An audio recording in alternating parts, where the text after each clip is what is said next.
첫 번째, 존 콜트레인의 A Love Supreme입니다. A Love Supreme은 존 콜트레인이 얼마나 위대한 남자인지 여실히 보여주는 작품입니다. 콜트레인은 스킬풀하면서도 듣기 좋은 부드러운 호흡으로 연주를 이어나갑니다. 그의 연주는 난해하다는 인상보다는 영혼이 담겨있는 듯한 느낌이 많이 듭니다. 그런 감각적인 연주 속에서 은은한 서정적인 멜로디도 잘 들려오는 앨범입니다. 즉, A Love Supreme은 재즈라는 범주 안에서 콜트레인의 모든 역량이 담긴 음반으로 그가 왜 역사상 최고의 재즈 색소포니스트인지 알려주는 작품입니다. I love supreme, I love supreme, I love supreme, I love supreme. Bad luck to talk on these rides.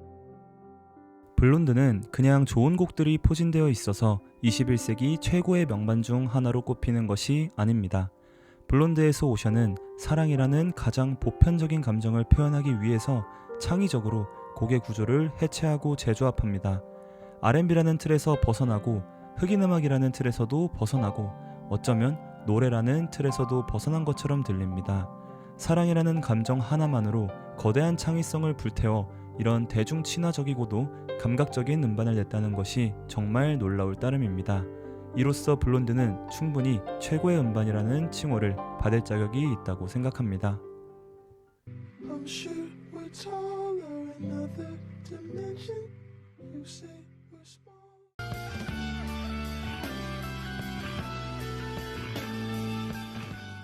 심포닉 프록하면 예스고 예스하면 클로스 투 디 엣지일 겁니다.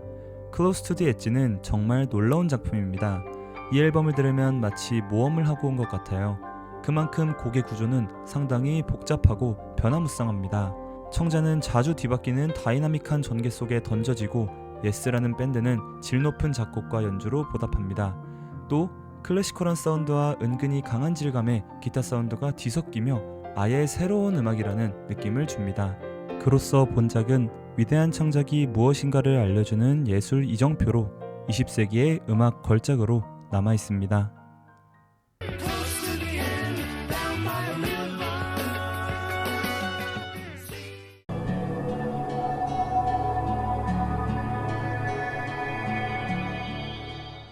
데스 컨셔스니스만큼 앨범의 색채가 진한 작품이 있을까 싶습니다. 어두운 쪽으로 말이죠. 데스 컨셔스니스는 세상을 허무주의적으로 바라보고 있습니다. 이 앨범의 화자에게 신은 그리 도움이 되지 않습니다. 인간은 고독한 존재입니다. 화자는 죽음을 맞이하고 삶 속에서 인간의 무기력함을 느낍니다. 그런 컨셉과 가사들은 사운드와 만나면서 더욱 설득력을 얻습니다. 시종일관 펼쳐지는 어두운 멜로디, 그리고 그것이 무기력하게 반복됩니다. 여러 곡에서의 반복을 통해 이 세상 속에 던져진 인간의 무기력함마저 느낄 수 있습니다. 그렇게 무신론적 실존주의나 허무주의라는 철학과도 연관지어 생각해볼 수 있는 좋은 명반입니다. 이 앨범을 들으면 세상에서 가장 쓸쓸한 사람이 될 수 있을 겁니다.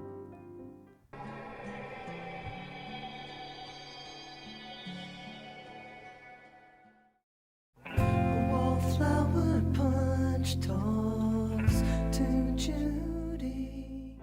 Either or은 어쩌면 오늘 리스트에 오른 명반들 중에서 가장 평범한 앨범일지도 모릅니다.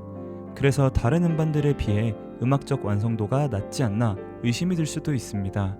하지만 이 앨범은 정말 대단합니다. 앨범 내내 이어지는 건조한 분위기와 기타, 그리고 엘리엇 스미스의 보컬은 마법 같은 효과를 냅니다. 엘리엇 스미스의 보컬은 다중으로 쌓여 있는데 그 목소리가 차분하게 속삭이니 정말 미쳐버릴 것 같습니다. 아주 슬프고 외롭고 쓸쓸해집니다. 너무 쓸쓸해서 눈물이 흐릅니다. 그러니 누가 이 작품을 폄하할 수 있을까요? 저는 적어도 이 작품이 가진 힘을 알기에 저평가할 수는 없었습니다. Gonna make the same mistake twice. Oh, by loving ela, estou de olho nela. 포르카 브루타는 사람들이 가장 모를 만한 숨겨진 명반입니다. 본작은 브라질 음악과 서양의 음악이 가장 위트있게 만난 작품입니다. 소울풀한 보컬이 미국 본토의 소울 음악을 연상시키고요. 기타는 록 음악을 연상시킵니다. 하지만 중요한 건 그것들 사이에서 브라질 음악이 주도권을 잃지 않는다는 점이에요. 이것은 록 음악도 소울 음악도 아니고요. 브라질 음악입니다. 뜨거운 여름날이 연상되는 상긋한 브라질 음반입니다. 그렇게 기분 좋아지는 감각적인 명반이 나왔고 이 작품은 여전히 브라질의 대중음악을 빛내고 있는 듯해 보입니다. Meiga de uma rosa.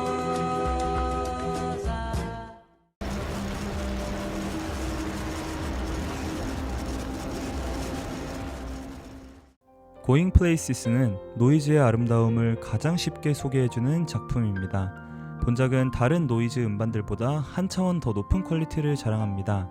빽빽하게 소음으로 채워져 있지만 거기서 전개되는 미세한 멜로디가 마음 깊은 곳을 울리는 작품입니다. 그것이 꽤나 아름답고 서정적이라서 앨범에 빨려 들어가듯 홀딱 반하게 되죠. 그렇게 저는 이 작품으로 노이즈를 조금은 더 잘 즐길 수 있게 되었습니다. 이 작품을 들으셨다면 노이즈는 더 이상 소음이 아닐 겁니다.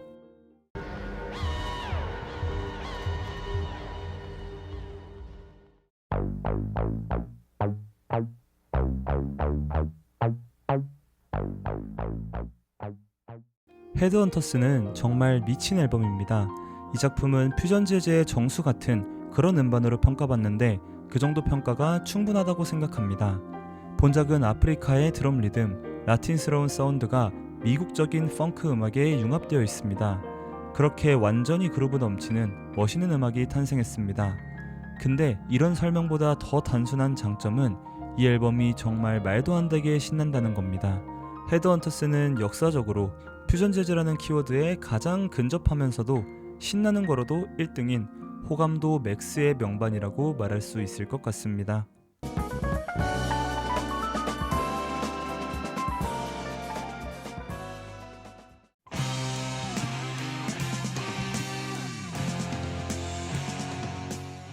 단도직입적으로 이 앨범은 20세기의 가장 위대한 록 음반일 것입니다. 프로그레시브 록의 전성기가 시작되기 전부터 킹크림슨은 왕좌에 앉았습니다.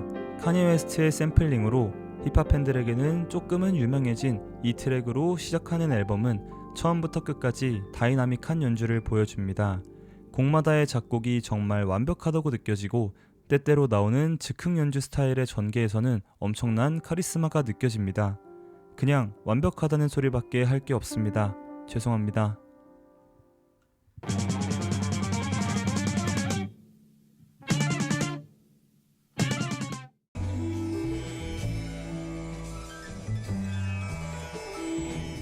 이 작품은 스피리추얼 재즈의 정체성을 가장 명확하게 표현한 앨범입니다. 여러 소리가 겹겹이 쌓이거나 반복되어 마치 명상과도 같은 경험을 하게 해줍니다. 특히 앨리스 콜트레인의 반복적인 하프 연주나 뒤에 깔리는 오르간 소리가 정말 분위기를 신성하게 만들어주죠. 그래서 본작은 오히려 재즈가 아니라 힌두 뮤직과 가깝다고 느껴질 정도입니다. 만약 영적인 영역을 탐구한다는 스피리추얼 재즈의 덕목에 집중해본다면 이거야말로 가장 스피리추얼 재즈다운 스피리추얼 재즈가 아닐까요? 앨리스 콜트레인은 피아노, 하프, 오르간 이 세 가지 악기를 번갈아서 소화해내며 가장 스피리추얼 재즈다운 스피리추얼 재즈 음반을 만들어냈습니다.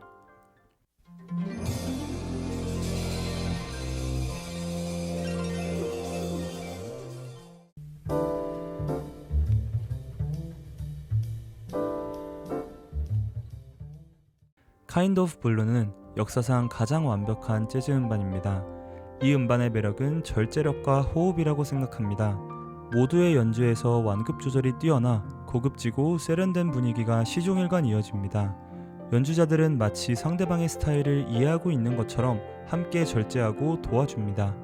빌 에반스의 도움으로 마일스 데이비스는 모두를 재즈에 들여와 더욱 다양한 탄미가 가능해졌고 이 작품은 그 시작이자 최고가 되었습니다. Kind of Blue는 최고입니다.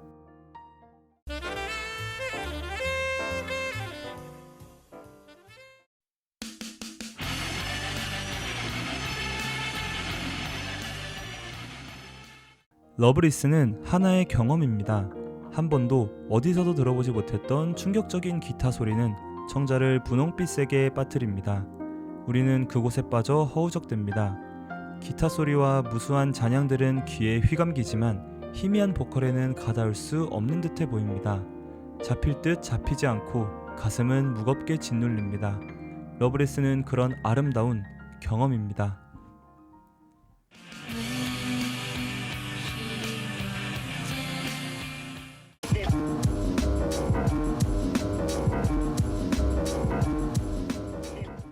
매드빌러니는 정말 놀라운 힙합 앨범입니다. 가장 극찬을 아끼지 않아야 할 요소는 탁월한 샘플의 활용입니다. 일관된 질감으로 앨범의 전체적인 사운드를 창조해내는 데 아주 큰 성공을 거두었습니다. 나레이션이나 비선형적인 비트들, 그리고 전반적인 로파이한 사운드가 귀에 착착 감겨 창작자의 창작 의도가 바로 이해될 정도입니다. 병적으로 라이밍에 집착하는 장인 정신과 충분히 스킬풀한 래핑도 빠지지 않습니다. 완벽한 작사, 완벽한 랩, 그리고 더욱 완벽한 비트들, 완벽한 작품이 아닐 수 없습니다. So nasty that it's probably somewhat of a travesty having me. Then he told the people you could call me your majesty.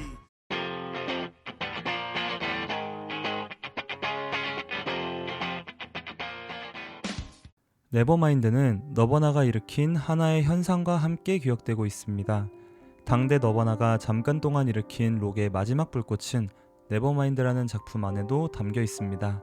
거친 기타 질감과 불안정한 가사, 잘생긴 커트 코베인의 아우성, 음악 자체도 훌륭하지만 당대의 공기마저 담고 있는 네버마인드만의 힘은 현대인들에게 회귀장치가 되고 있을지도 모르겠습니다.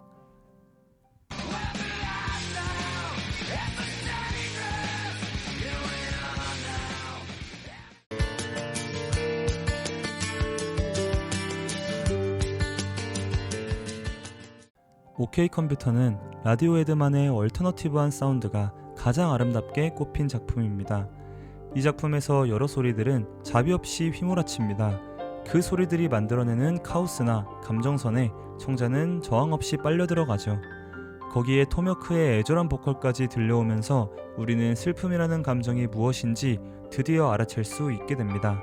개성을 필두로 예술적으로 그리고 대중적으로 성공해낸 이 작품은 지금까지도 늘상 거론되며 사람들에게 기억되고 있습니다.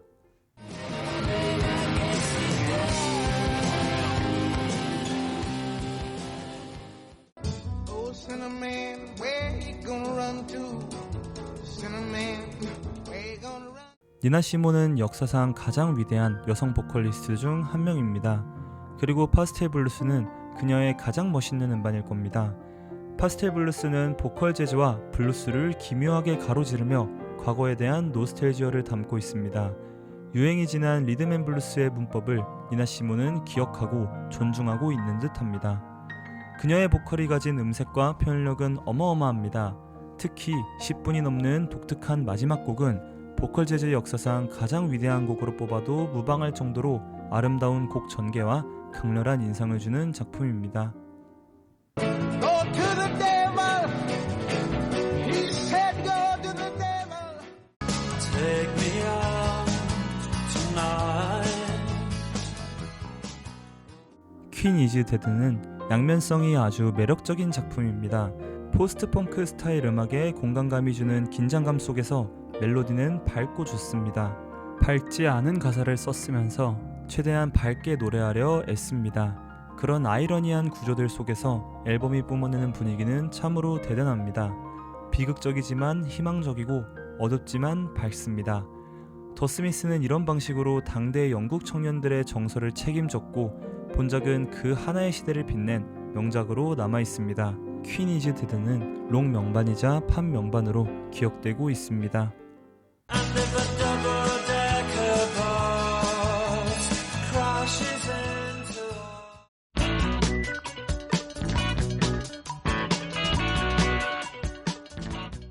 Remain in Light는 포스트-펑크 기류의 창의성과 흥을 그대로 담고 있는 걸작입니다.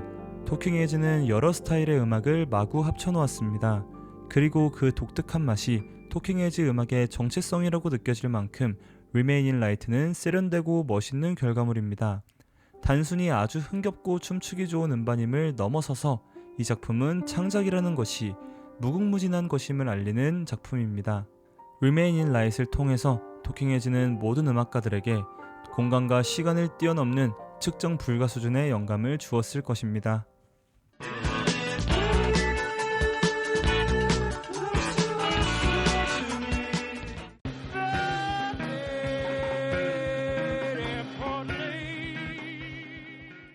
팀 버클리는 역사상 가장 뛰어난 보컬리스트 중 한 명입니다. 그리고 스타세일러는 그의 가장 충격적인 앨범이죠. 이 남자는 이미 보컬로 할 수 있는 모든 것을 통달한 듯 했고 이젠 이런 레벨까지 왔음을 보여줍니다. 팀 버클리의 목소리는 팀 버클리라는 주체에 의해서 창의적으로 활용됩니다. 그로써 가장 충격적이고 위대한 보컬 앨범이 탄생했습니다. 보컬의 끝은 어디일까요? 그에게 보컬은 어떤 개념일까요? 이 앨범을 들으면 다시 생각해보게 됩니다.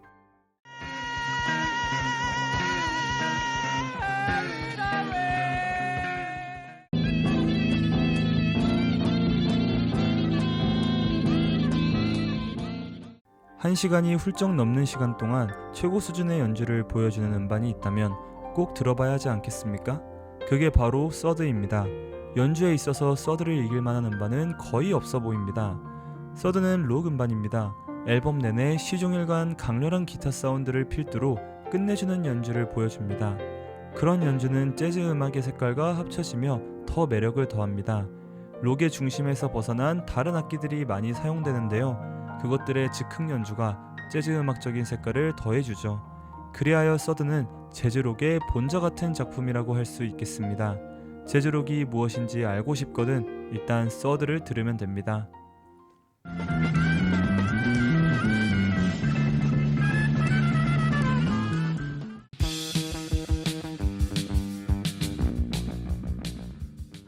Unknown Pleasures는 포스트펑크라는 장르가 지향하는 바가 무엇인지 단번에 알려주는 작품입니다. 음산하고 어두운 분위기가 극에 달해 있고 보컬은 좌절합니다. 공간감을 아주 적극적으로 사용해서 악기들이 살아 숨쉬는 듯한 느낌이 듭니다. 본작을 듣자 하니 정서적으로 버겁습니다. 청자가 힘이 빠질 만큼 하나의 지향점에 병적으로 달려드는 작품입니다. 1979년에 포스트펑크의 길을 개척한 이 작품이 클래식이 아닐 이유는 전혀 없어 보입니다. 하나의 장르 자체를 정의해버린 본작을 명반으로 뽑지 않기에도 참으로 어려워 보입니다. Till the spirit new sensation takes hold, then you know.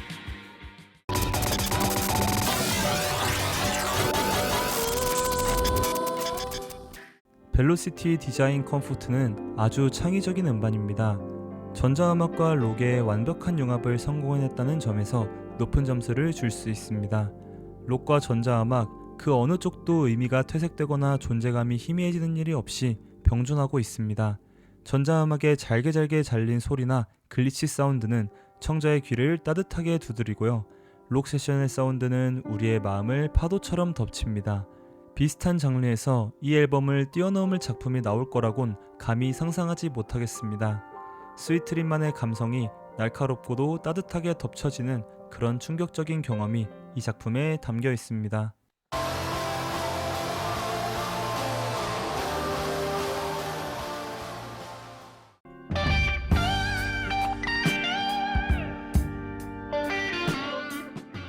Wish You Were Here만큼 강한 몰입력을 주는 앨범을 찾기 힘들 겁니다.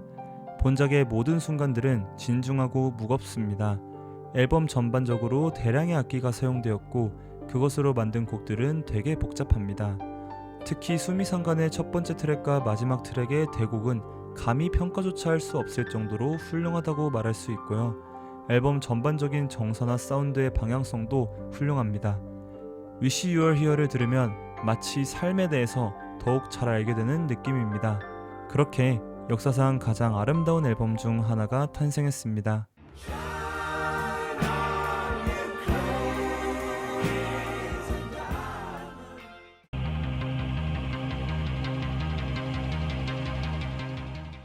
클라우스 슐츠의 X는 당대 독일 전자음악 씬의 위력을 대표하는 작품입니다. 2시간이 넘는 긴 호흡 동안 앰비언트와 클래식 뮤직이 정말 매력적으로 뒤섞여 있습니다. 심포닉한 웅장한 전개와 전자음악의 매혹적인 사운드의 결합이 아주 맛있죠. 특히 클라우스 슐츠가 거의 모든 소리를 혼자서 만들어냈다는 점과 앨범의 곡별로 인물을 정해서 그 인물의 삶과 비슷한 소리를 구현해냈다는 점에서 음악적 능력과 창의성도 높게 평가할 만한 작품입니다. 어쩌면 보컬 하나 없이 만들어낸 이 컨셉 앨범이 가장 멋있는 컨셉 앨범이지 않을까 생각도 해봅니다. 앰비언트와 프로그레시브 일렉트로닉 그리고 크라우트록으로 대표되는 70년대 독일 음악 씬, 그때 독일 음악 씬을 알고 싶다면 이 작품은 반드시 들어봐야 할 것입니다.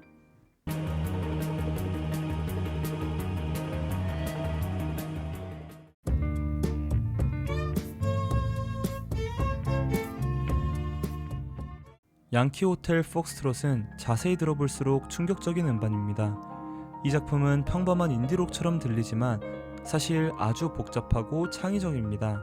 전반적인 드론 사운드, 은근히 드러나는 실험적인 연주, 전자음, 전주 때마다 기대하게 만드는 곡의 작곡 등 여러 요소가 마구 투입된 복잡한 작품이죠. 즉, 이 작품은 인디록의 일반적인 정서에 편승하는 작품처럼 보일 수도 있지만 그 안에 고도의 실험과 시도가 있었다는 점에서 어쩌면 가장 인디록스러운 인디록일지도 모르겠습니다. 그래서 저는 윌코라는 밴드를 벨벳 언더그라운드 다음 가는 인디록 밴드라고 마음속에서 생각하고 있습니다. Tall buildings shake, voices escape, singing sad, sad songs. Tune to 雨雲の明かりで瞳をつないで 제로는 내면에 아주 집중하는 앨범입니다. 이치코 아오바는 어쿠스틱 기타를 잡고 차분하게 노래할 뿐입니다. 그녀의 침잠하는 보컬은 천천히 우리의 가슴을 파고듭니다. 청자는 그녀의 무드에 이입해 덩달아 외로워지고 쓸쓸해집니다. 미니멀한 기타와 보컬 그리고 녹음 기술만으로 우리는 이런 경험을 할 수 있다는 것이 놀랍습니다. 그런 마법 같은 경험을 줬던 이 작품을 저는 도저히 안 사랑할 수가 없을 것 같습니다.